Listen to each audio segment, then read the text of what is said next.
This is beginning to feel like a trend. Alcorn State men's basketball does really well in the regular season, but they don't deliver in the SWAC tournament. Oh, yeah. It's locked on HBCU. Play my music. You are Locked On HBCU, your daily podcast covering HBCU sports. Part of the Locked On Podcast Network, your team every day.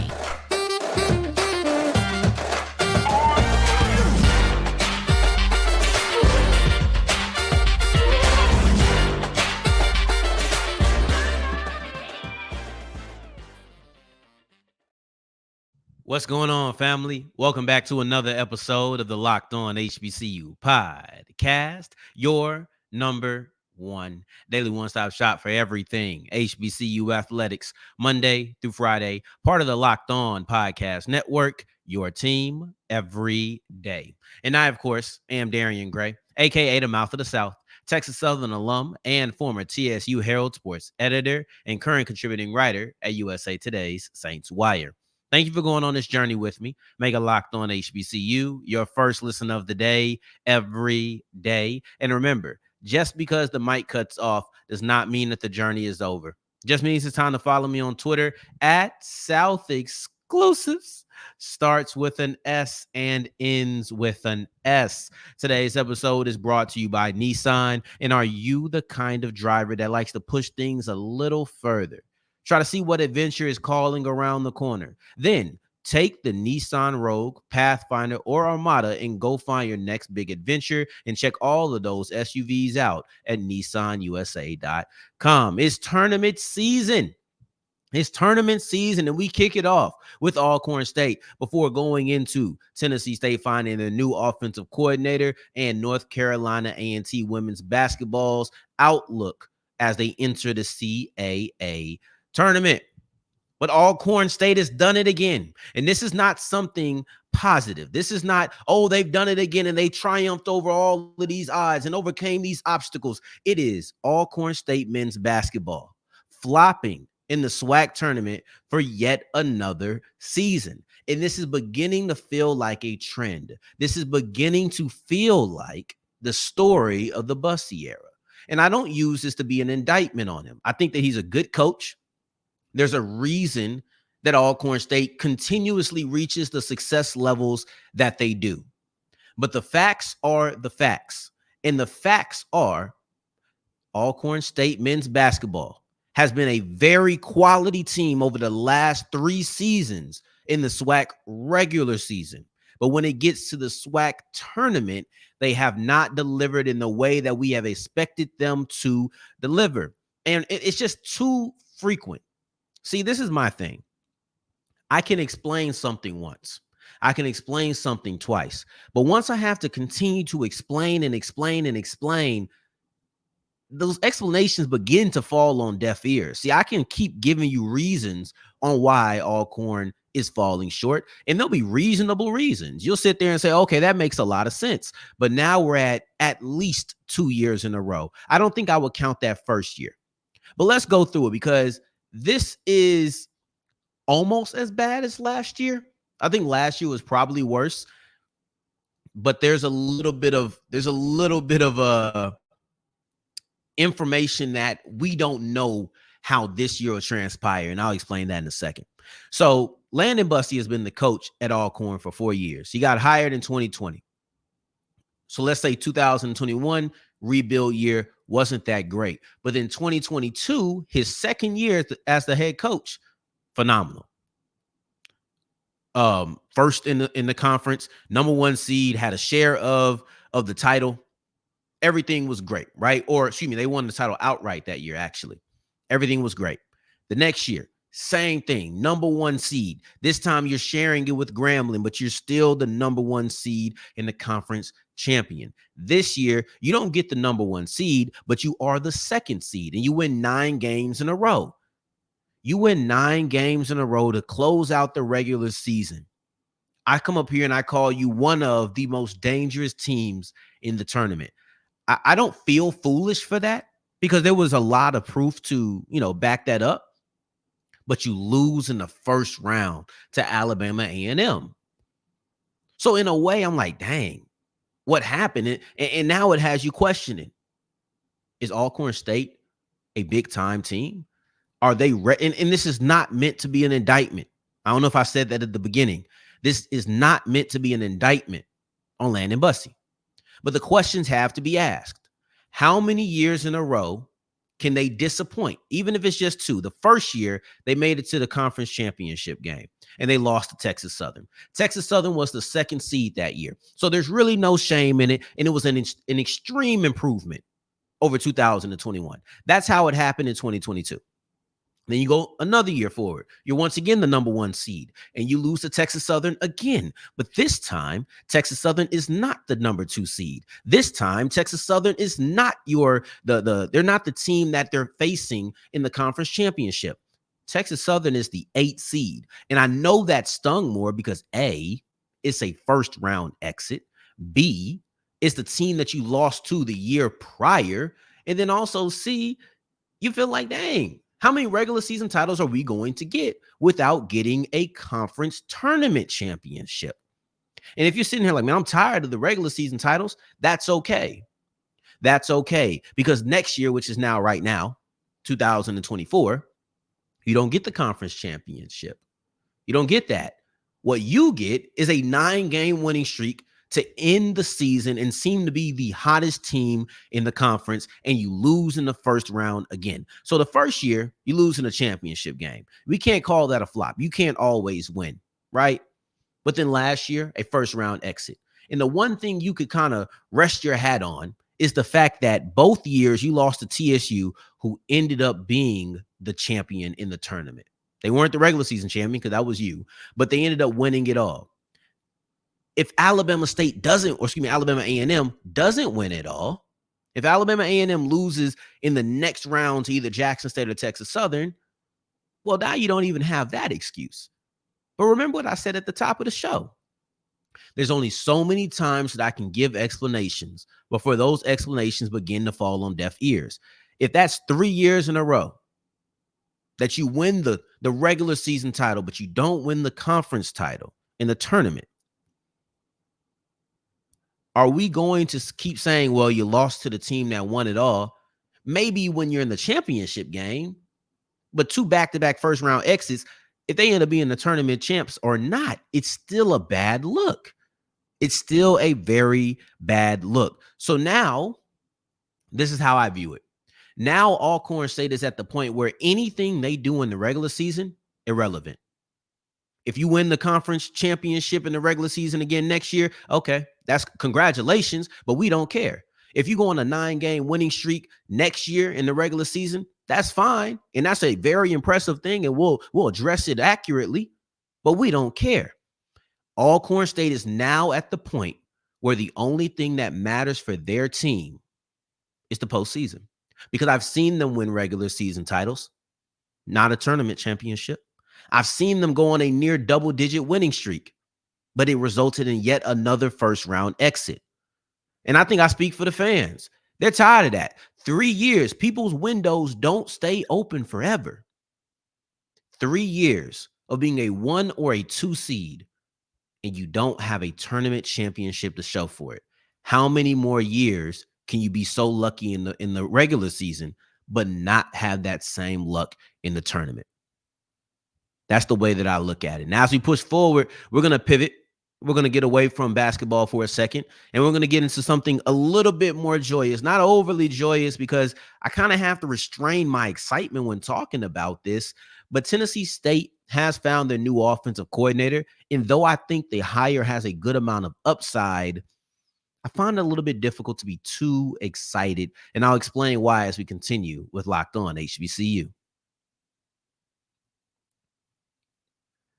Today's episode is brought to you by Nissan, and we're highlighting March Madness brackets. So tell me, are you one of those people who always is looking for the next adventure, who is always trying to push their limit? This limit is at a 5. I'm trying to take it to a 7 if I can. If you're that kind of person, then you need to look at the new lineup of Nissan SUVs, because this is perfect for any city drive. This is perfect for any adventure you want to go on. Maybe you said, forget the highways, we going on dirt paths. Now, when I look at Alabama A&M, When I look at Alabama A&M, they remind me of the Nissan Rogue because this team came out and they surprised us with their victory over Alcorn State.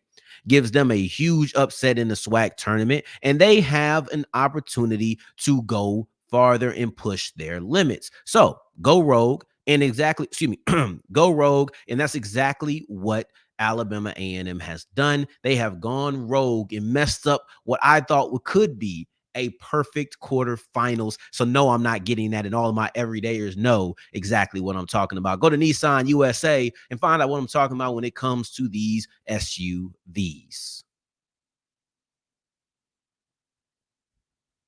As we continue rolling on today's episode of Locked On HBCU, I appreciate you for making this your first listen of the day every day. For your second listen, make sure you're checking out Locked On Sports today. It's the first of its kind, 24/7, all day, every day, live sports network on YouTube. So make sure you go ahead and check out Locked On Sports today and subscribe. Now, Tennessee State has found an offensive coordinator with high upside. That should be the takeaway here. But the problem is I find it very difficult to be excited about this new offensive coordinator hire. And it has no issue. It's no parts, or it has nothing to do, I should say.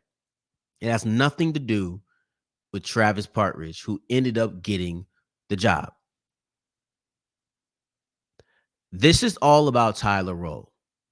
The departure of Tyler Rolle makes it extremely difficult for me to be excited about anybody else. Here's the thing. I cover HBCU athletics, right? If I didn't cover HBCU athletics and I was just an HBCU alum, which I am, if I was just an HBCU fan, which I am, I would have been excited about the Tyler Rolle hire. For those who don't know, maybe you hadn't caught up, right? Let me bring it back and give a little bit of context. About a month and a half ago at this point, Tennessee State made a major hire at their offensive coordinator position, and they hired Tyler Rolle, who was the former offensive coordinator for North Dakota State. He was a guy who was actually considered for the head coaching job before they decided to go into a different route, right? That's who this is. And we know about North Dakota State, a true powerhouse and a perennial contender. They thought about hiring him as their head coach, and he was their offensive coordinator on a team that had a pretty good offense. But honestly, just the stamp of North Dakota State for many was enough to be excited. This was a hire that non-Tennessee State fans were excited about.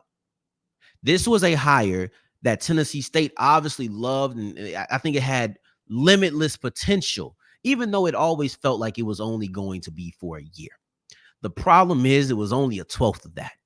The problem is before Tyler Rolle was ever even able to get to spring practice, he was picked up by an FBS school, a Power 4 school, and it left Tennessee State with another void in the sense of I have to now get a new offensive coordinator. All of the hype, all of the excitement, all of the joy that came from Tyler Rolle's hiring. And I've said this before. I think it's easy to be excited about the things that Tennessee State does because there's not a single HBCU who could really look at them as direct competition on a regular basis, right?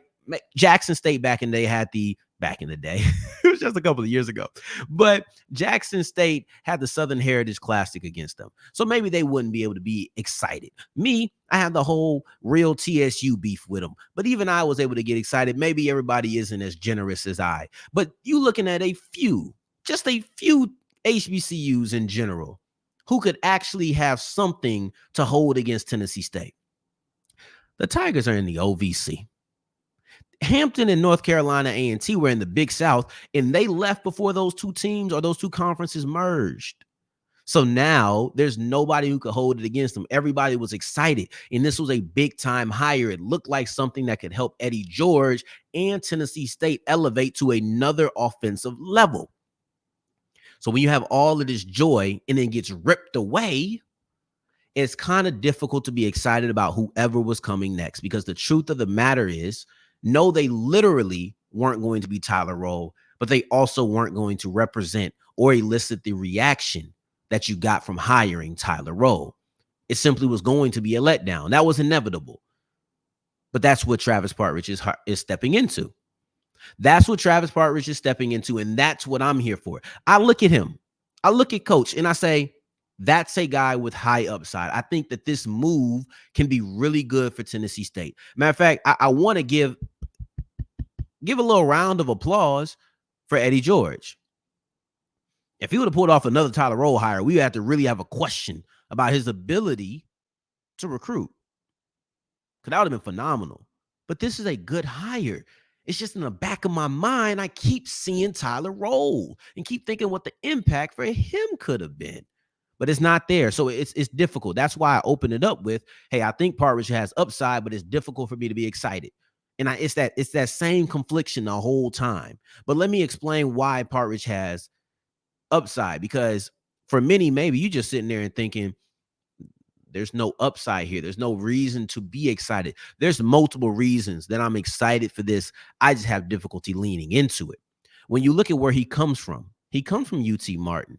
And this isn't a geographical, I'm excited because he's not that far. It's the conference, which has a little bit to do with geography, but not really. That's not what the emphasis is. That's not what the priority in thinking is. It's the fact that he knows what it's like to succeed in the OVC. It's about the fact that Partridge knows how to develop a quarterback to be a quality QB in this conference. And, you know, most conferences have certain signatures, right? Like the Pac-12. The Pac-12 that's now defunct, but the Pac-12 played no defense. I don't know if the Pac-12 offenses would have translated to the SEC. I don't know if it would. But instead of getting a guy from a USC to come over to a South Carolina, instead you got a guy from Georgia to come to South Carolina, right? The University of Georgia to the University of South Carolina. Like, that's the difference here. So you didn't go pull somebody from the CAA. You went and pulled a guy from the OVC, the Big South OVC, and this is a coach who for 2 years has been a quarterback's coach at UT Martin. And when you just look at Partridge's his resume and what he has accomplished and what he more so, let's take away the accomplishments. When you look at what Partridge has been asked to do, his job description, it's been primarily quarterbacks. That's been primarily what he's been asked to do. And he'll be a quarterback's coach here as well, but he'll also be an offensive coordinator. That's the first time. This is right here, the first time he's ever been an OC in his career. No matter the level, he's never done that. So that's already something that piques my interest. But if there's one thing that I think could lend his hand to him being an offensive coordinator is what he did at Kansas. And when he was at Kansas, he was a offensive quality control coach, and he did game planning and some strategy. I think it's that full offensive view that is required from that job title that'll help him in being an offensive coordinator. Because on one hand, he's been a quarterback. Boom. Be quarterback or a quarterback's coach. Boom. Worry about the QBs. Worry about the QBs. Worry about the QBs. That's great. And it's the most important position on the offense. Don't get me wrong. But you also have to know how to look outside of just the QB. And quarterbacks do it, but I don't know how much the quarterback coach has to focus on everybody else, right? I'm not sure about that. I'm not going to say he can or has or hasn't done it. But as a quality control coach, you have to view all 11 people at the time with no focus on a singular one. You're going to have that same ability to look at the offensive tackles, look at the guards, look at the wide receivers, running backs, tight ends, and quarterbacks with the same amount of scrutiny. You're going to have to be able to do that. So that's something that I'm really looking forward to, and that's something that I think will benefit him over everything else. And they've been successful at UT Martin as a quarterback or as a passing offense. So the idea is you're bringing somebody who has coached quarterbacks in this conference and developed some good ones. And the thought is you can now have your quarterback situation be in much better hands due to what Partridge is going to bring to the system. I'm very excited for this. And I can't say very excited. I think it has high upside. And by the time the fall rolls around, I'll stop thinking about Tyler Rowe. I remember when Ed Reed, who doesn't, I remember when Ed Reed was trying to be the coach at Bethune-Cookman, and he was supposed to be hired and everything that happened. I said that whoever was going to be there was going to be living in his shadow. And I can genuinely say by at the worst October, I didn't even think about Ed Reed. It was all about Raymond Woody Jr. I just had to give myself some time to get over the idea and the thought process of what Tyler Rowe could have brought to Tennessee State. And then I'll be able to focus more on what Travis Partridge is bringing to Tennessee State. But let's go back to basketball. And we're going to go to the women's basketball in the CAA, specifically North Carolina A&T, as we look at their outlook going into the conference tournament as we continue with Locked On HBCU. Have you not hired or have you not bought a Fire TV by now? What's the holdup? I've told you my own personal experience. My favorite thing is watching the display. Click the thing right here. You think I'm lying? I have the remote right here in front of me. This is the Fire TV remote. This is not a game. You go ahead and open it up, click. I'm going to go ahead and click power, see what comes up first. And I love the beautiful display that it all has, right? So Netflix, Prime, I can go YouTube, everything. Scroll down, I can see new suggestions, a guide for live TV, recently used apps. All of those things are beautiful. And the new recently used app that you need to make sure that you're using is the Fire TV channels. Because, hey, maybe you're watching me right now on the Fire TV. If so, hope I look good. Hope it's in nice crystal quality for you. But go ahead and look at March Madness opening weekend. I'm going to make sure I'm hitting some Rangers games this year, defending champions. So all of these things are here. Stay up to date on your favorite brands, on your cooking shows, your how-tos, your favorite sports, and everything in between. All you have to do is go to Amazon.com/Locked On Fire TV. That is Amazon.com/Locked On Fire TV. As we're wrapping up today's episode of Locked On HBCU, I appreciate you for making this your first listen of the day every day, making it all the way to segment 3. And I thank you 2 times for that. Where does North Carolina A&T women's basketball stand headed going into the CAA tournament? That starts on Friday. And North Carolina A&T women's basketball has been a quality team for a while. They've been a quality team since stepping into this conference, and this year was none the different. So you're looking at a team who we thought had a chance at the conference title. Last time we talked about them, it was just a week and a half ago. It wasn't that long ago that we were looking at North Carolina A&T potentially playing for the conference championship or the regular season conference championship. At that time, they were the 2 seed going up against the 1 seed for a battle for that 1 seed. They lost that game. They lost to Stony Brook, and that's not overly surprising. It's not a big deal. Stony Brook has been a monster all year. That was clearly a losable game. The problem is they lost to Drexel the next week. See, when you lost to Stony Brook, you became the 3 seed because Monmouth, you were tied with them, and they had the tiebreaker over you. Then when you lose to Drexel, you now needed 2 games. You now needed 2 games because Monmouth won again. So you now needed 2 games to get ahead of Monmouth with only 1 left. So there was no way you could even be the 2 seed anymore. The 1 seed was done. So it was like a 2-game process. So on one hand, after you lose to Stony Brook, the 1 seed is done for you. You couldn't get that. Then you lose to Drexel. Now the 2 seed is done for you. You couldn't get that. So you're just moving backwards. And you keep going backwards and backwards. But the 3 seed was still there for you. The 3 seed was still a possibility. The only problem is you're tied with another team that you don't have the tiebreaker over. So you got pushed down to the 4 seed. So lose to Stony Brook, no chance at the 1, go down to 3. Lose to Drexel, no chance at the 2, drop down to the 4. Then luckily you won your last game against Hofstra. And when you lose that game or win that game against Hofstra, it keeps you settled at the 4 seed. But I'll tell you what these 2 games did for North Carolina A&T. And specifically for me, maybe it's more so me, what it did for me. It highlighted a big issue with North Carolina A&T's season, women's basketball. They have not beat the teams that we consider their peers. Stony Brook, played 1 time, lost. Monmouth, played 1 time, lost. Charleston, played twice, and you got swept. So now you're at 4. But then you look at the top 7, you just look at the top half of the conference. Go William and Mary, you beat them. You look at Towson, you beat them. You look at Drexel, you split with them, but you would have had the tiebreaker due to one that was kind of confusing, but I'm pretty sure I got that right. So if you're looking at the top half of the conference, North Carolina A&T is right there in the half. There's no real difference between 3 and 4. It's really not. If you were 3, you would be facing Monmouth if you won your first matchup, more likely than not. If you're now that you're at 4, you're most likely going to face Stony Brook. Both are very tough matchups for you. Both are games that you lost this year.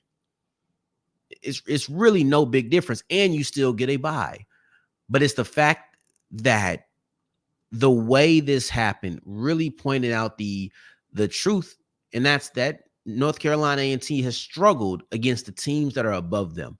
And now that we're getting to conference tournament time, they're going to have to play the teams that are above them. They're going to have to play a Stony Brook, a Monmouth, or a Charleston. I highly doubt that they make it to the conference finals and every single one of those teams was knocked off by somebody else.